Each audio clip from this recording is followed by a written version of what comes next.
You are Locked On Auburn, your daily podcast on the Auburn Tigers. Part of the Locked On Podcast Network, your team every day. Yes, welcome on into Locked On Auburn, your daily Auburn Tigers podcast. I'm your host, Zac Blackerby. And joining us for a Money Monday, the Auburn banker himself, Lindsay Crosby. How are you, my friend? You know, I'm doing better than a lot of our guys are feeling today after a physical game on Saturday against Georgia. Man, that was a tough one. That was tough to watch from start to finish. And look, I'm going to be honest here. That first half kind of had me feeling like, okay, maybe I'm off on this. Maybe I'm wrong. Really, the first two drives were like, okay, I think we've got a chance. Defense stood strong early on, and then really up until where Bo Nix threw the 3rd and 2 to Shivers, and Shivers kind of popped it up, and then the Georgia defense got a hold of it. Everything kind of went Georgia's way after that.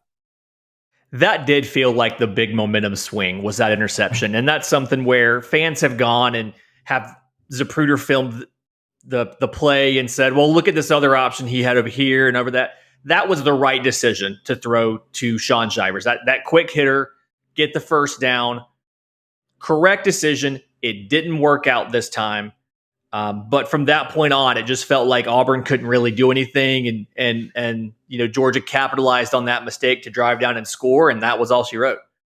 What do you think about that? Because a lot of people are really ripping and picking Bo Nix apart following that Georgia game. And some of it I'm okay with, some of it I'm not. But that specific play is the one that a lot of people are pointing out.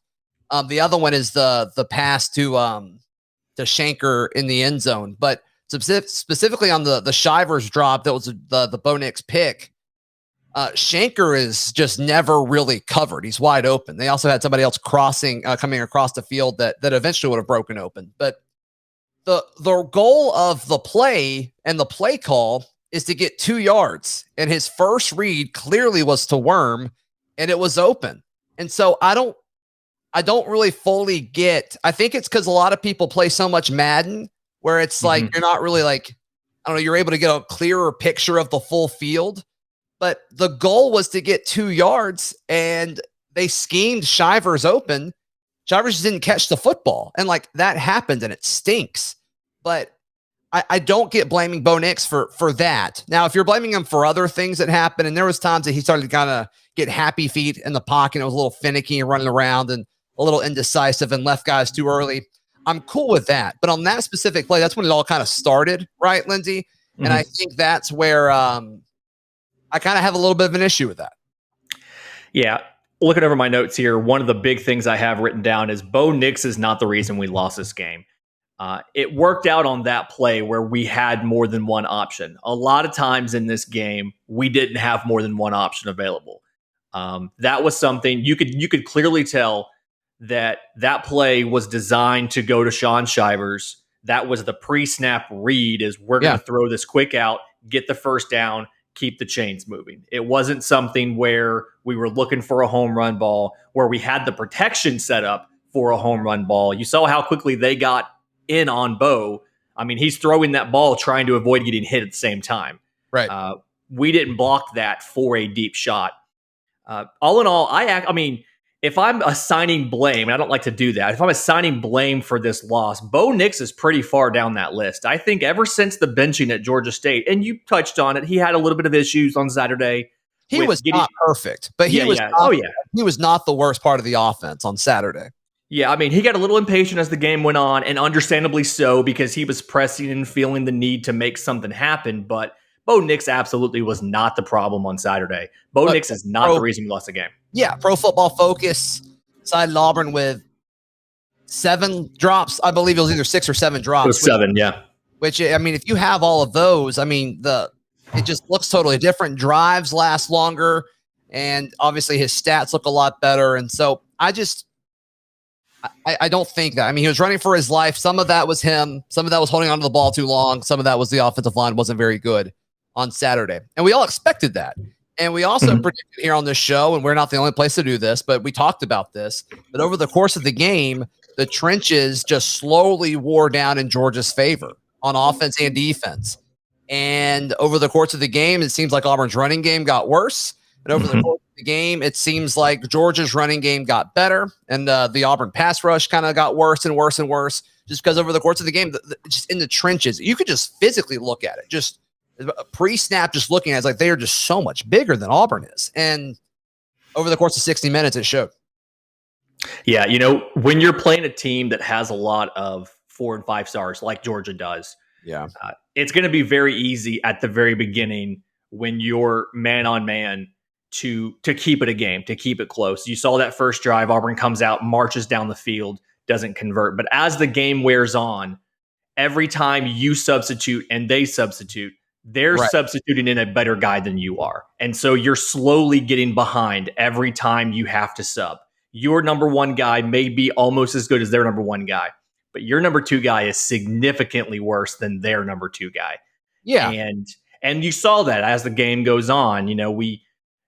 Like you said, the running game gets worse. The passing game for them starts opening up even more. And that 60-yard deep ball to McConkey right after a turnover was something where, we saw the explosive play start adding up, and that's kind of the penultimate explosive play for Georgia, hitting a one-play touchdown drive, and that really ended up being the dagger that just solidified, all right, this is not the game where Auburn's going to do it. You had a chance going off that first drive to make it competitive and make it a game if you kept executing and didn't make mistakes, and we saw what happened. Yeah. You kind of touched on it, explosive plays, giving up explosive plays.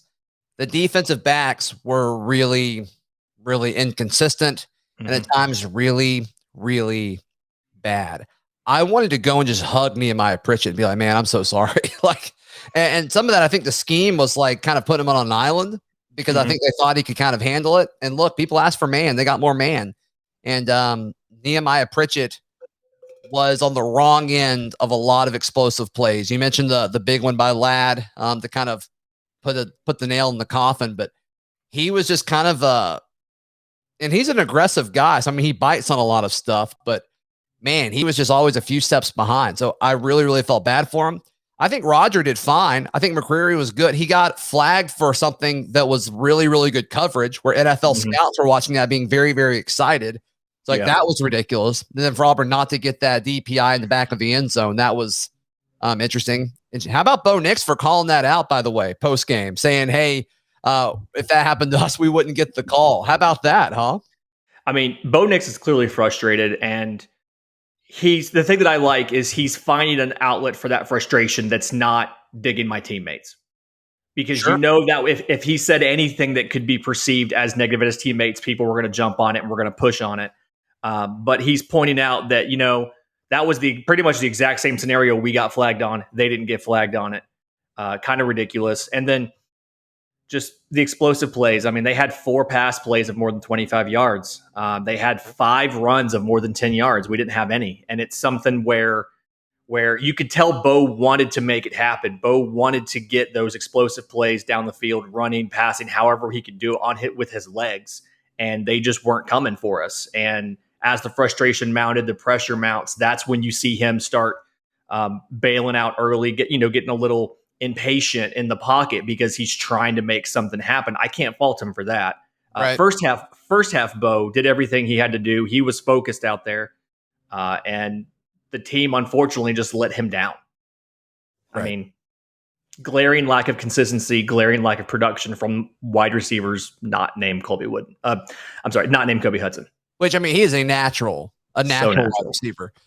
No, I mean, I would like more than one Kobe Hudson. And people, a lot of people, every time he catches something, tweet at me how natural he is. And I think it's hilarious. Please don't stop doing that. It's hilarious. But, then people kind of chime in and it's like, well, is him dropping 2 catches or whatever? That's not very natural. It's like, stop it. If Auburn had 4 Kobe Hudsons lining up at receiver, they would be significantly better. Significantly better. And look, I mean, it's easy for us to forget about some of these moments that they had, but I mean, there was like a 3rd and 9 late in the second quarter. Shedrick Jackson on this like skinny post type move on a 3rd and 9. You know how hard it is to convert on a 3rd and 9 against Georgia? Virtually impossible. People aren't doing it. And Shedrick Jackson gets open well beyond the first down. Bo Nix delivers an awesome ball, solid, beautiful pocket, and he drops it. He drops it. And it's like you were trying to kind of get some momentum going into the half, and it's killer. And there was just a lot of instances like that. Robertson over the middle. It happened. Shivers dropped too. Obviously, the pick was the bigger one. I don't think he would have scored on the other one, but it's just these wasted plays, Lindsay. It's just wasted plays when you have 7 drops.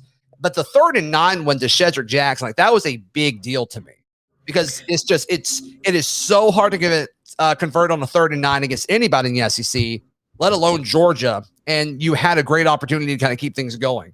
But on the other side of the coin, and I'm sorry to keep cutting you off, Lindsay, but on the other side of the coin, though, is Bo still had these moments where like Kayla Newton had an incredible catch, and Bo had awesome touch there. And I think it was the next play or it was the next throw to Demetrius Robertson on the other side of the field where it was just a beautiful ball. And it's like, where is – we just need this to be a little bit more consistent, and this offense could be really, really good. Yeah, it's – the thing that drives me a little crazy about this game is when you listen to Brian Harsin after the game, he talks about – he was asked specifically about the wide receiver rotation. How come we almost always saw Robertson, Shedrick Jackson, and Kobe Hudson? We rarely saw anybody else. I think the only receiver outside of them to get a target was the one pass to Kayla Newton. Other than them, they were the only 3 to get targets on Saturday. Right. And he talked about you have to earn the playing time in practice. And okay, fair enough. That's perfectly fine if that's okay. What is Shedrick Jackson doing in practice that is not translating to the game? You know, you mentioned that drop. We have 23 drops on the season according to PFF. It's tops in the SEC. The adjusted completion percentage for Bo Nix. Like, is there a gap between us and 2? Do you know? I believe second was 20, and it was Vandy. Okay. But I believe we're the only ones above 20. Everybody else is 18 or lower. So I don't necessarily know what's happening in practice. I can see that we're not having the alignment issues. We're not having the substitution issues that we were having. The Cornelius Williams to Eric Kiesau change solved that. But whatever's going on in practice that's not translating to the games is what has to get fixed. You can beat a team like Georgia if you can execute and you don't make mistakes. We saw something, preview in the next segment, we saw something like that on Saturday night with Texas A&M versus Alabama. You can do it. You have to execute. You can't throw away chances. And we threw away a lot of chances to score and move the chains on Saturday. It's a Money Monday with our own Lindsay Crosby, as he is our guest today, the Auburn banker himself. Hey, today's show brought to you by Prize Picks. Prize Picks is daily fantasy sports made easy. I love Prize Picks. I know you will too. Not a lot of folks do daily college fantasy sports. Prize Picks does. They have all kinds of things with college football as well as college basketball, which obviously is not too far away, which is very exciting, as you saw Bruce Pearl and Cam Newton partying in the student section. That was pretty awesome. But yeah, all of the folks that make a deposit, be sure to use promo code Locked On. You'll receive a 100% instant deposit match for up to $100. Don't hesitate. Check out prizepicks.com today. Use promo code Locked On or go to your app store and download the app today. Prize Picks is daily fantasy made easy. Today's show also brought to you by our friends at Fetch Me Home Delivery. You can check out all of their website and how they serve the local community at fetchmedelivery.com. They also have a great new revamped updated app. Just search Fetch Me Delivery in your phone's app store if you're in the Auburn, Opelika, Lee County area. Or if you're coming in town, I know a lot of folks came in town for Georgia, obviously, and there's still a handful of good home games left that you guys will be coming in town for. So be sure to check out our friends at Fetch Me. And when you place an order that's over $30, use promo code LOCALMEAL, and you'll get a nice chunk taken out of that. They've got awesome service. Be sure to check them out at fetchmehomedelivery.com. You mentioned it. You kind of teased it just a second ago, Lindsay. Looking ahead, Auburn still has a favorable schedule. Look, no one going into the season, or very few people going into the season, thought Auburn would beat Georgia, and especially last week. And so that's one of those things, and I said this in one of the shows, and I wrote it in some Auburn Wire stuff last week. Auburn can lose against Georgia and still be a good football team. And they still have to prove it. They still have to kind of take care of business, but they can go on the road to Arkansas this Saturday and totally kind of change the song that everybody's singing about them right now. And look, Arkansas is beatable. I think we saw that. I think Auburn's offense struggles more than their defense, and Arkansas could not find a defense against Ole Miss this past weekend. I think that's good for the Tigers. Yeah, we are 1-0 in the West. I mean, true. That's true. I mean, we have not lost a conference game. I'm sorry, a division game yet. Alabama has. I mean, we tried to get that in there, didn't you? Did anybody think we would go into this point of the season and have the possibility of winning the division? I mean, no, but you do. The one game you've played in the division is LSU, and you beat them. Got doubled up by Kentucky yesterday, so maybe that's not as impressive a win as we thought it was. But right, the point is, it's still open. You've got, I mean, obviously now you start the gauntlet. We go to Arkansas. It's 11 o'clock game. It's going to be on CBS, one of their premier games. But you have a chance in year one of Brian Harsin to win the division, and you didn't think that was going to be possible. Shout out to Texas A&M for making it possible. You have to handle business, and that starts against Arkansas. You have 2 losses. You really can't afford to stumble any, but you have an opportunity that you did not know you were going to get. And can you step up and seize that opportunity? It just depends which version of every SEC team that they play for the rest of their slate. Which one do they get? I mean, if they get Arkansas that showed up last week, I think they've got a good shot. If they get the Ole Miss team that showed up against Alabama, they've got a good shot. If they have the A&M team that showed up to virtually every game except for this past week, they've got a good shot. Mississippi State, I feel fine about. South Carolina seemingly gets worse and worse. And then obviously Alabama, that's going to be tough. But as a general rule, like you look ahead of it, it's like just because you got blown out by Georgia at Jordan-Hare Stadium, it doesn't really change the trajectory of the rest of the season. And I know a lot of people are bummed about that, but like not many people picked Auburn to win. In fact, I think everybody on this show this past week picked Auburn to lose by double digits. So, and that happened. So I still think when you look at it, nothing is that much different than where it was a week ago. We just got to kind of take a deep breath and be like, okay, that was tough. Georgia is significantly better than virtually everyone in college football. It stinks that you got hit on the chin pretty early, but you can bounce back and have a good season under the first year of Brian Harsin, like you said.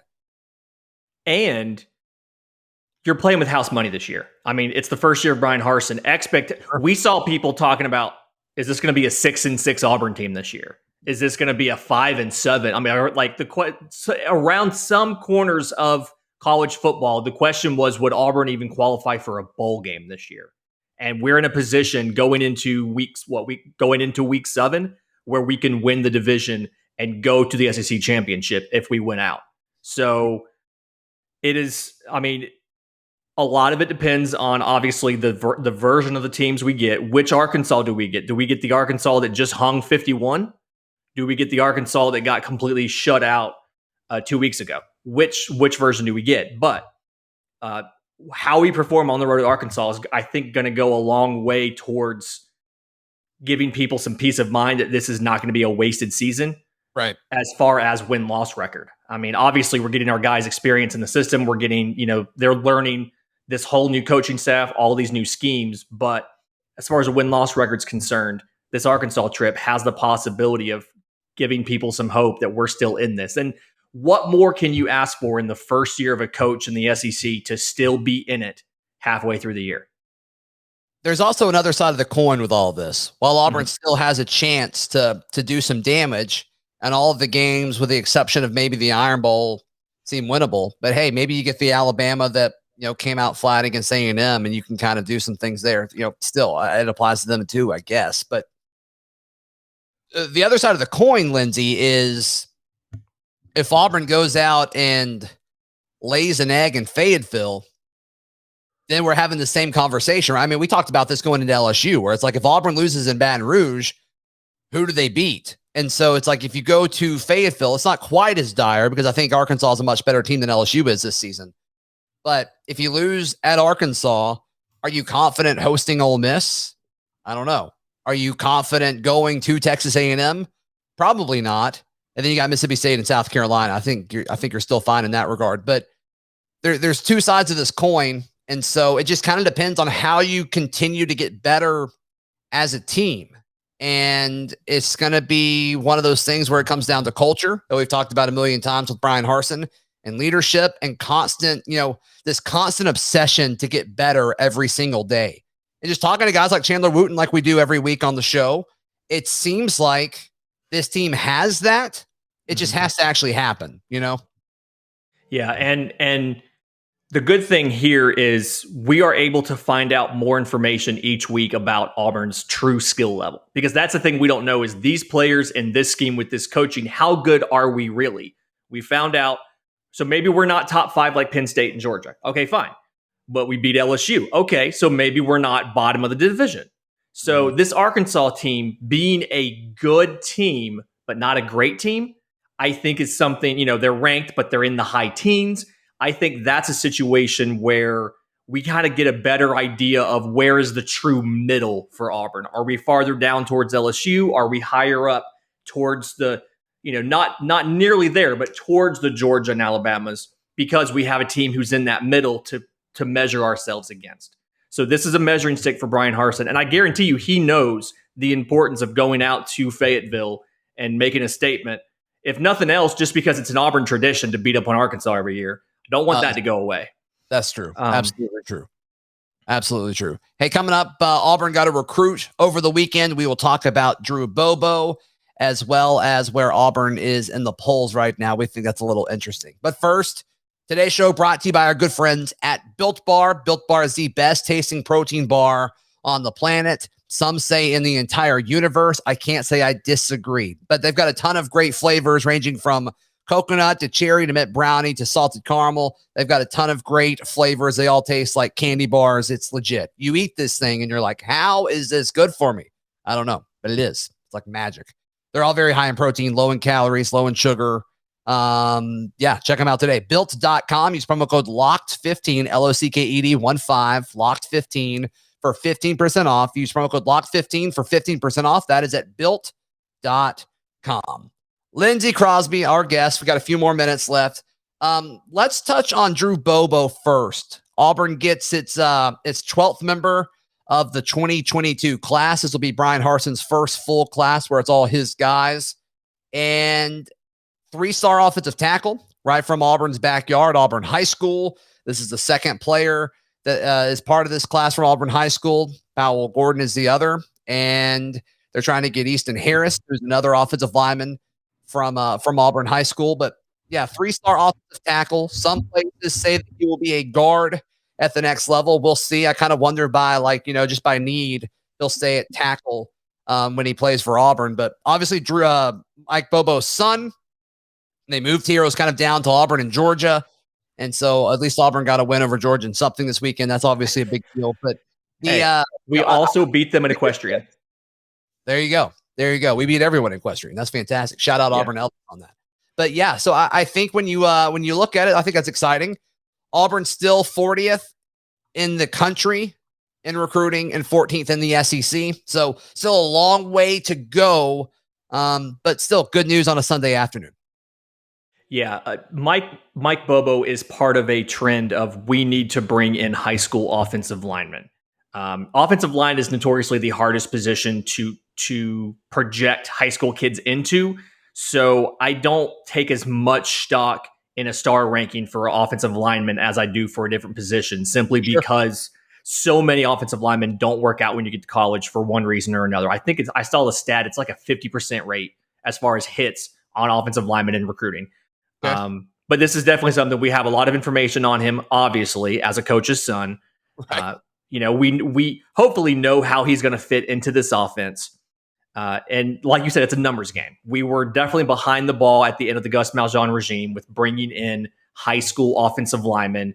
I think at one point in time, maybe it was last season, 4 of our 5 starters were either transfers or converted defensive linemen. And it's like, you got to have offensive linemen out of high school in your program to develop.